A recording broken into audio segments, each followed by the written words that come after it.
বুড়া বেটির জামাই বলছিল ওমর ভাই নাকি তার নাম নিয়ে বিউ কামায়। আরে বেটা, বুড়া বেটি না থাকলে তো তুই এখনো টোকাই। আর কি বলছিলি? ওমর ভাই তোর নাম নিয়ে বিউ কামায়। আরে বেটা, টিকটকে যদি ভিউ পায় 10%, ইউটিউবে পায় না 5%। আর ওমর ভাই ইউটিউবে যে ভিউ পায় তার অর্ধেকও পাস না তুই টিকটকে।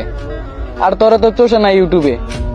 আর তুই যদি কোনো জেলায় যাস, পাবলিকের মুখে শুধু বুড়া বেটির জামাই আর তোরা মায়ের দিতে আসে।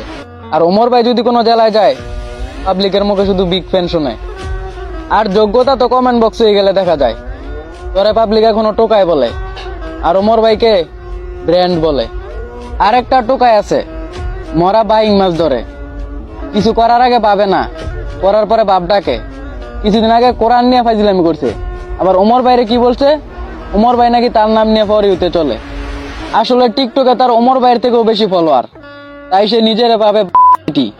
আরে বেটা, তোর এত ফলোয়ার্স, তারপরও তো কিছুদিন পরে পরে ইউটিউবে ভিডিও আপলোড দিয়া টিকটকে এসে ফলোয়ারদেরকে বলস, বাবা আমার ভিডিওটা দেখে আসেন, না পারস পায়ে ধরবি ইউটিউবে সাবস্ক্রাইব করার জন্য। তারপরও তো এখন পর্যন্ত পারলি না 1 মিলিয়ন সাবস্ক্রাইবার বানাইতি। আবার বলস ওমর ভাই নাকি তোর নাম নিয়ে ফর ইউতে চলে। আর ওমর ভাই যদি ফর ইউতে তোর নাম নিয়ে চলতো, তারপরও তো এখন পর্যন্ত একবারও তোর মতো এসে বলে নাই আমার ইউটিউব চ্যানেলটা সাবস্ক্রাইব করে দিয়ে আসেন, আমার ইউটিউব চ্যানেলের ভিডিওটা দেখে আসেন। আরে বেটা, ফাল পারলে টিকটকার হওয়া যায়, ইউটিউবার না। আর যারা এই ধরনের টোকাইয়ের সাথে ওমর ভাইয়ের তুলনা দেও, তাদেরকে বলতাছি আগে যোগ্যতা দেখে তারপরে তুলনা দেও।